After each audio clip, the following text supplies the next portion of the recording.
আজকে বানিয়ে নেব ঢ্যাঁড়সের একটা অন্যরকম তরকারি। ঢ্যাঁড়স তো অনেকভাবেই খাওয়া হচ্ছে, তাই আজকে একটু অন্যরকমভাবে বানাচ্ছি। আপনারা আমার ভিডিওর মাধ্যমে দেখতে পাবেন আমি কিভাবে বানাচ্ছি। আর ভিডিওটা দেখে ভালো লাগলে ফলো দিয়ে রাখবেন, ইউটিউব দিয়ে দেখলে সাবস্ক্রাইব করে রাখবেন।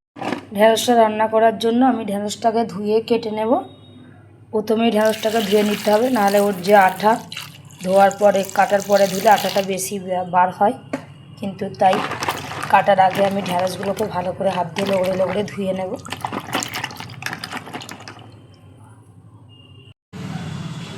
আমি একটু ঢ্যাঁড়সগুলোকে এরকম কোনা কোনাভাবে কাটবো, যাতে একটু ডিজাইনটা শেপ মতো মনে হয়। আর একটু বড় বড় করেই কেটে নিচ্ছি। এই যে দেখতে ঢ্যাঁড়সগুলো ঠিক এরকম হবে, এরকমভাবে শেপ দিয়ে ঢ্যাঁড়সগুলোকে আমি সব কেটে নেব। আমি ঢ্যাঁড়সগুলোকে কেটে নিয়েছি সব। আমি তরকারিটা রান্না করার জন্য কড়াইটা বসিয়ে দিয়েছি। কড়াইটা গরম হয়ে গেছে। প্রথমেই ভেজে নেবো একটু ছাতু, 2 চামচের মতো ছাতু দেব। হালকা আঁচে ছাতুটাকে ভাজবো একটু। এটা ছোলার ছাতু আছে।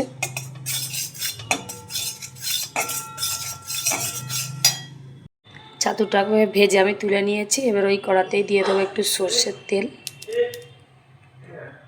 তেলটাকে ভালো করে গরম করে নেব। তেলটা ভালো করে গরম হয়ে গেছে। এবার আমি ফোড়ন দিয়ে নেব। ফোড়নে দিচ্ছি কালো জিরে, আর দিয়ে দেবো কয়েকটা কাঁচা লঙ্কা,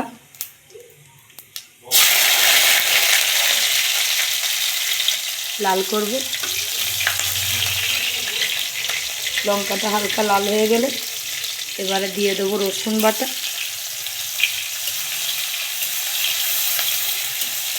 রসুন, কাঁচা লঙ্কা আর কালো জিরাটাকে দিয়ে আমি ফোড়ন করে নিচ্ছি। রসুনটা হালকা লাল হয়ে গেছে। এবারে আমি দিয়ে দেবো ভোলা।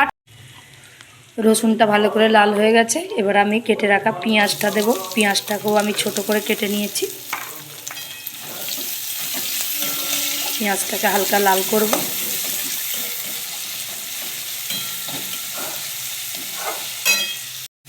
পেঁয়াজটা ভালো করে লাল হয়ে গেছে। এবার আমি কেটে রাখা ঢ্যাঁড়সটাকে দিয়ে দেব। ঢ্যাঁড়সটাকে ভাজবো একটু।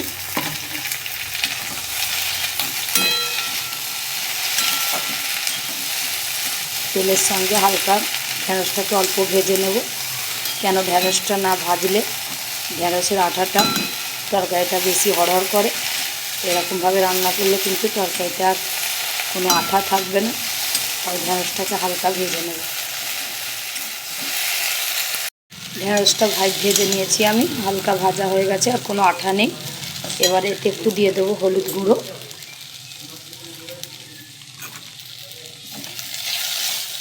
হলুদ গুঁড়ো দিয়ে আমি একটু জল দিয়ে দেবো।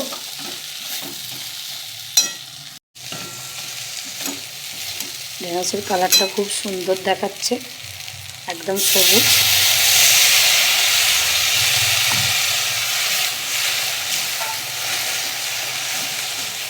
জলটাকে দিয়ে একটু কষিয়ে নেব, নিয়ে আর একটু জল দিয়ে ঢাকা দিয়ে দেবো।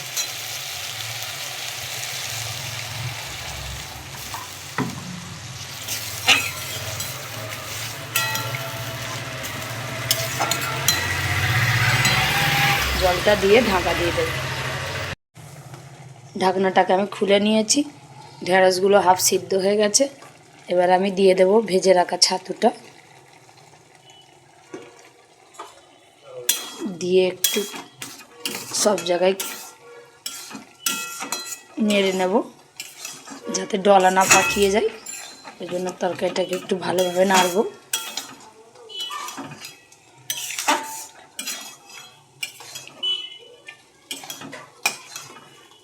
খুন্তিটাকে খুব আলতু আলতু করে নাড়ছি, কেন ঢ্যাঁড়সগুলোও ভেঙে যাবে। এদিকে ঢ্যাঁড়সও না ভাঙে আর ছাতুটাও না ডলা পাকায়, সেরকমভাবেই আমি নাড়বো একটু। আর এতে আমি আরেকটু জল দেব।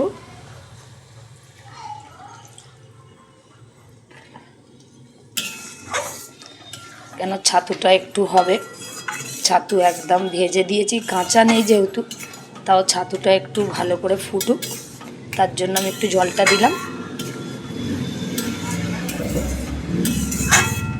জলটা দিয়ে গ্যাসটাকে আস্তে দিয়ে আমি ফোটাবো কিছুক্ষণ। ছাতুটা ভালোভাবে ফুটে গেছে, এবার আমি উপর দিয়ে দেবো একটু নুন, কেন আমি আগে ঢ্যাঁড়সে নুন দিইনি, তাই এখন একটু দিয়ে দেবো নুন, আর দিয়ে দেবো একটু ধনে আর জিরে গুঁড়ো।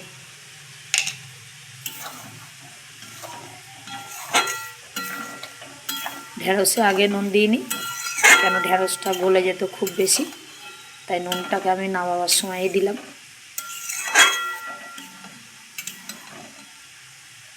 গ্যাসটাকে আস্তে রেখেছি, তাই অল্প অল্প ফুটছে। ঢ্যাঁড়স কিন্তু আমার একটাও ভাঙেনি। নুনটাকে দিয়ে আর 2-1 মিনিট রান্না করব। তরকারিটা হয়ে গেছে, এবার আমি নামিয়ে নেব। একদম গ্রেভি গ্রেভি টাইপের তরকারিটা হয়ে গেছে, আমি ঢেলে নিয়েছি। এই যে ঢ্যাঁড়সের তরকারি, ঢ্যাঁড়সগুলো গোটা গোটা আছে, একদম গলে যায়নি। আজকে বানিয়ে নিলাম এরকমভাবে, আপনারা তো দেখতেই পেলেন। তা ভালো লাগলে আপনারাও একবার বানিয়ে খেয়ে দেখতে পারেন, আর ভিডিওটা ভালো লাগলে ফলো দিয়ে রাখবেন।